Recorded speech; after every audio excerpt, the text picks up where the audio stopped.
Kepala Badan Penyelenggara Jaminan Produk Halal atau BPJH, Haikal Hasan menyampaikan bahwa merujuk Undang-Undang 33/2014 Pasal 4 tegas menyatakan seluruh produk yang masuk, beredar, dan diperdagangkan di wilayah Indonesia wajib bersertifikat halal dengan batasan dan ketentuan yang jelas. Pria kelahiran 21 Oktober 1968 itu menegaskan bahwa yang dimaksud dengan wajib bersertifikat halal adalah produk seperti makanan, minuman, kosmetik, dan obat. Tak hanya itu, Haikal Hasan juga mengingatkan bahwa pelaku usaha yang memproduksi produk dari bahan tidak halal atau non-halal tentu dikecualikan dari mengajukan sertifikat halal. Hal itu merujuk pada Peraturan Pemerintah Nomor 42 Tahun 2024 Pasal 2 Ayat 2 yang menyatakan bahwa produk yang berasal dari bahan yang diharamkan dikecualikan dari kewajiban bersertifikat halal. Kemudian wajib memberikan keterangan tidak halal seperti bunyi pada ayat 3 pada pasal tersebut. BPJH memastikan kewajiban sertifikasi halal produk yang diatur dalam undang-undang bertujuan untuk memberi perlindungan masyarakat sebagai konsumen sekaligus memberikan kemudahan bagi pelaku usaha sebagai produsen dalam menghasilkan produk berkualitas.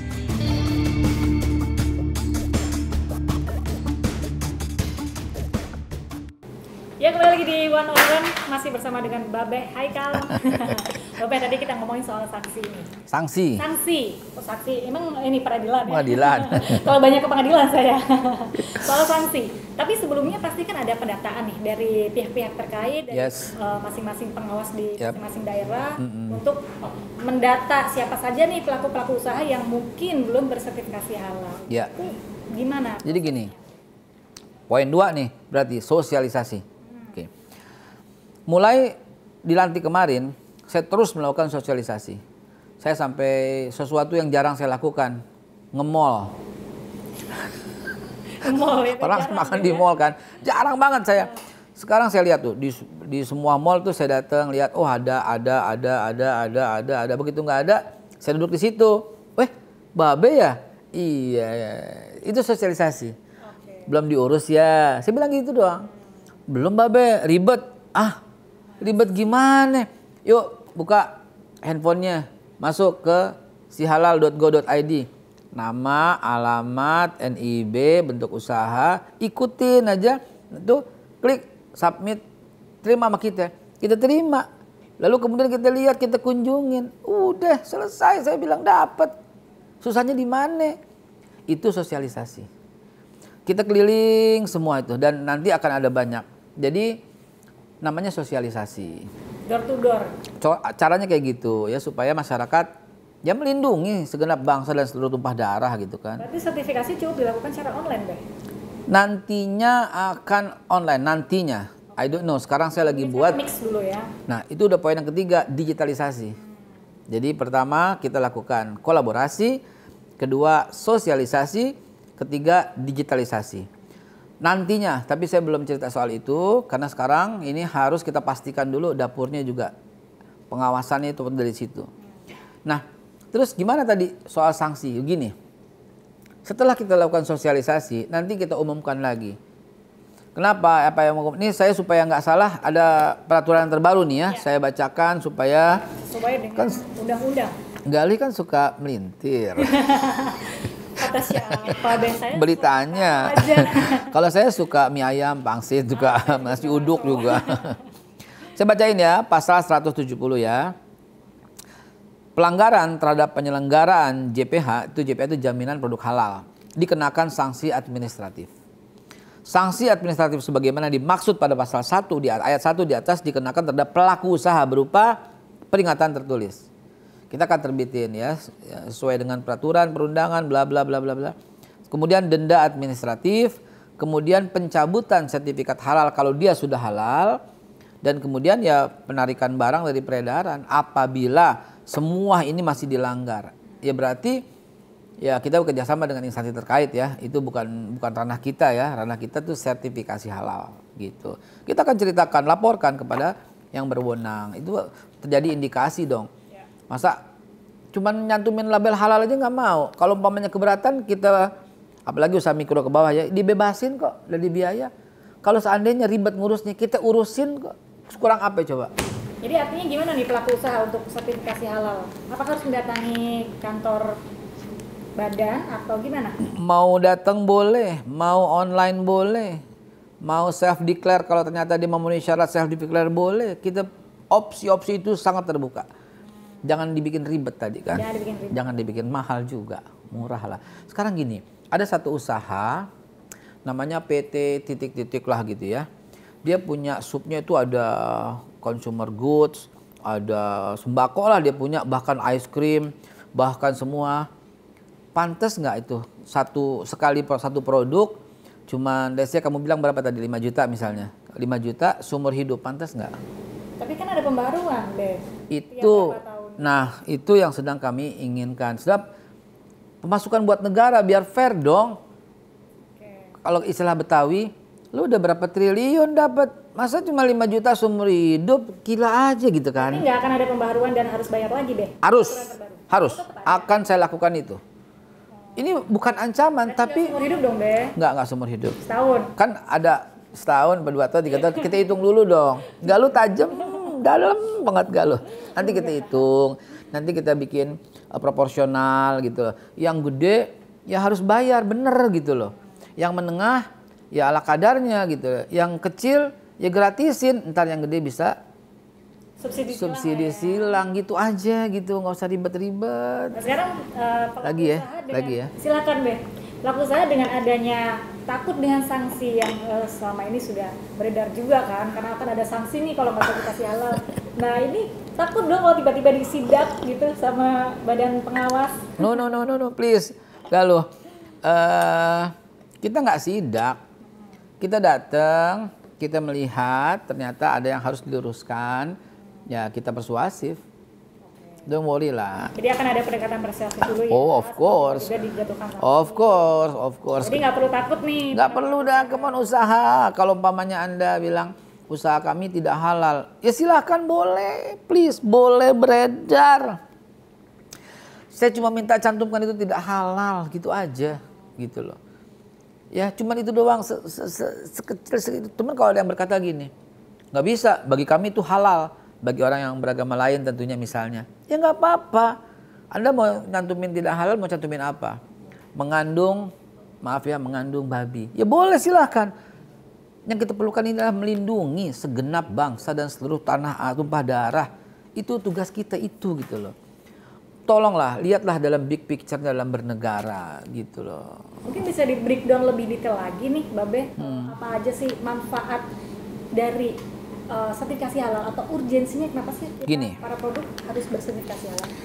Pertama, saya harus mengatakan halal itu is not about Muslim authority only.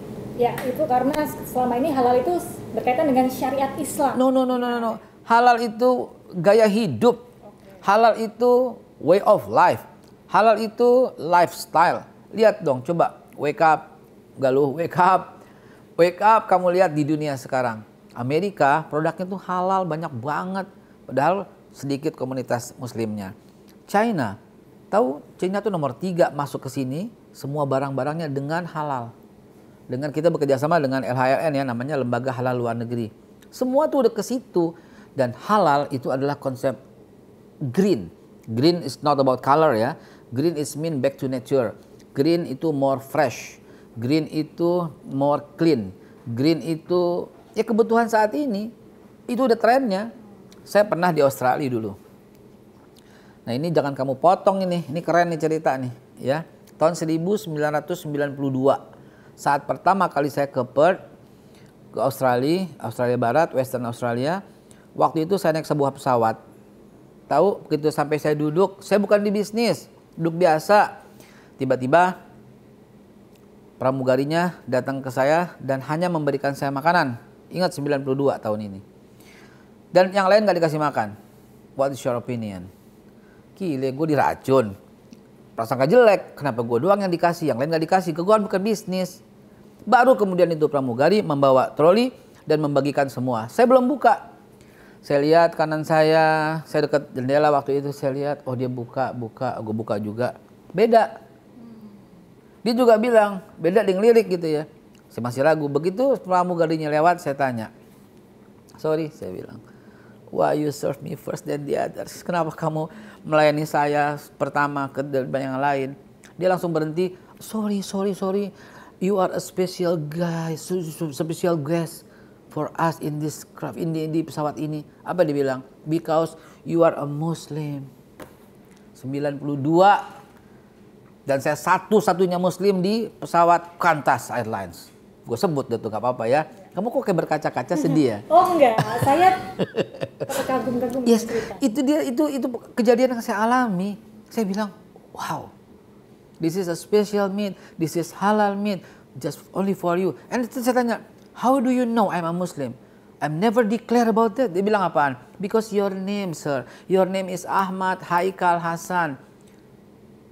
It mean you are a Muslim, so this is a special meat for you, special daging.